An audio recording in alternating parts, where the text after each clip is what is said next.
નમસ્કાર મિત્રો, જય જવાન જય કિસાન. આપણે આજે ચણ વાઢવાનું કરી દીધું છે ચાલુ. આ ચણ આપણે પકવેલું છે, જે આનું બિયારણ આપણે લીલા પડવાશ માટે વપરાય છે. ખાસ કરીને જે ઓર્ગેનિક ખેતી કરવા માંગતા હોય તેમને આ લીલો પડવાશ ખાસ કરવો જોઈએ, કારણ કે આ લીલો પડવાશ કરવાથી જમીન ખૂબ ભરભરી અને પોચી અને ઉપજાઉ જમીન બને છે. આ રીતે આપણે ચણ મશીનથી વાઢી રહ્યા છીએ. આ મશીનમાં આપણે ચણ વાઢી ત્યારબાદ એમને 8-10 દિવસ સુકાઈ જાય ત્યાર પછી એને આપણે હલરમાં ચણનું બિયારણ કાઢી લઈશું અને ત્યાર પછી આપણે અને દર વર્ષે આપણે વાવીએ છીએ. આ ચોથું વર્ષ છે અમારે. આ ચણને ખરેખર તો 40-45 દિવસની થાય એટલે ડાયરેક્ટ જોટાવેટર મારી અને જમીનમાં દાટી દેવામાં આવે, પણ આ વર્ષે આપણે બિયારણની કેસ હતી એટલા માટે પકવી છે.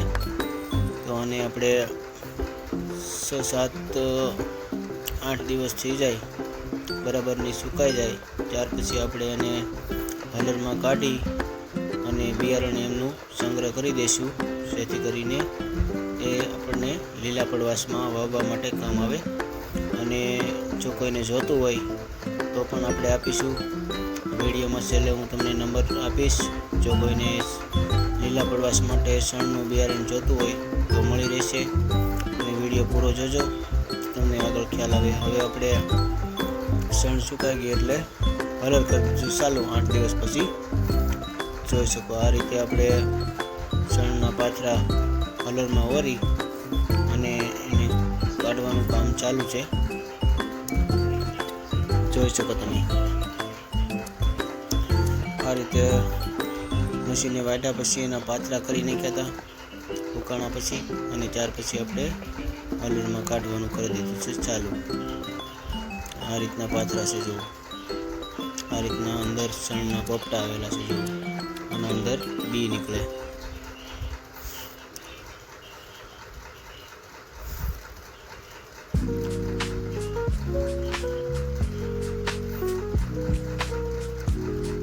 આ રીતના બી અંદર જોઈ શકો તમે. 8-10 બી હોય એક પોપડાની અંદર. આ રીતની આપણી ચણ કમ્પ્લીટ સુકાઈ ગઈ છે. અને આને હજી કાઢ્યા પછી બિયારણ પણ સૂકવશું. ત્યાર પછી આપણે એને પેક કરી અને રાખી દઈશું. અને આનું બિયારણ મિત્રો બગડતું નથી. અમે છેલ્લા 4 વર્ષ પહેલાં પકવ્યું હતું. 4 વર્ષ સુધી દર વર્ષે મેં લીલો પડવાશ અલગ અલગ પાડીમાં કરીએ અને જમીનમાં ખૂબ જ ફાયદો થયો છે. અને ચણ આપણે ટપકમાંથી જોઈ શકો. આ રીતની ટપક પાથરેલી 2-2 ફૂટે. અને આને પકવવામાં મિત્રો 4 મહિના જેવો ટાઈમ લાગે છે. અને લીલા પડવાશ માટે ખાલી 45 દિવસ 3-4 પિયત આપો એટલે 3.5-4 ફૂટની હાઈટ થઈ જાય. ત્યાર પછી એને જોટાવેટર મારી અને મેળવી દેવામાં આવે જમીનમાં.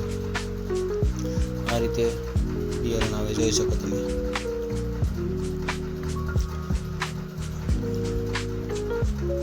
આ રીતનું બિયારણ ડાયરેક્ટ થેલીમાં ભરાય છે. ત્યાર પછી આપણે એના બાસકા ઘરે લઈ જઈ અને સૂકવી દઈશું. બરાબર સુકાઈ જાય ત્યાર પછી એનો સંગ્રહ કરી દઈશું સાફાઈ કરીને.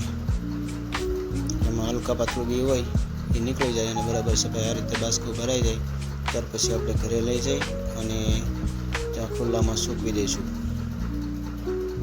તો આ રીતે ચણ કાઢવાનું ચાલુ છે મિત્રો, જોઈ શકો તમે.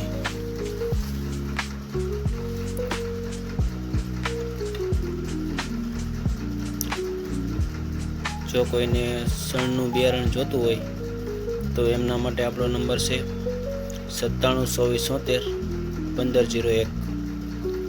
જો મિત્રો ચણ લેવી હોય એના માટે જ કોલ કરજો. અને સવારના 9 થી સાંજના 6 સુધી કોલ કરી શકો મિત્રો,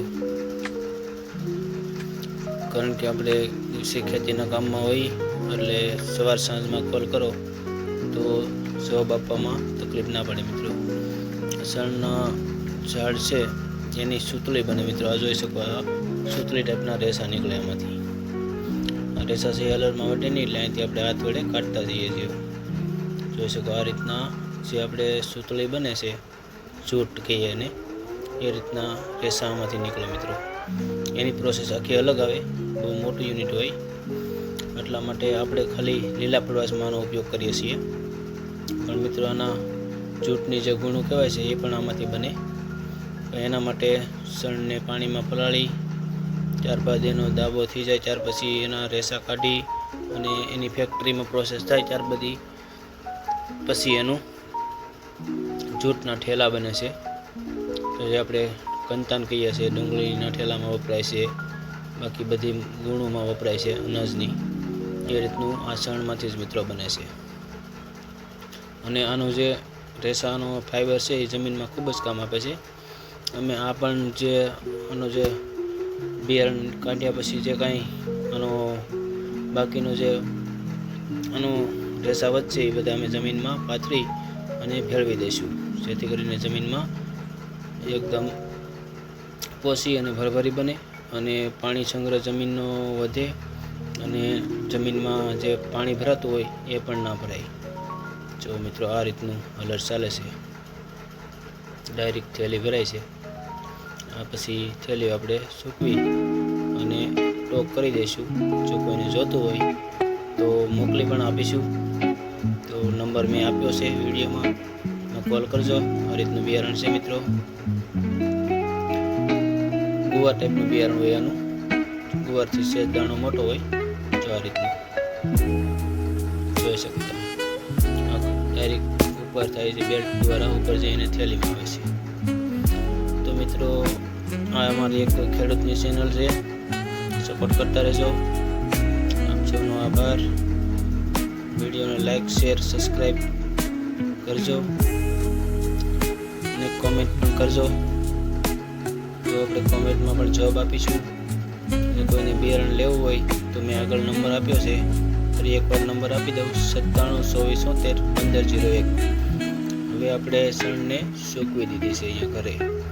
જોઈ શકો તમે આ રીતે સૂકવી હવે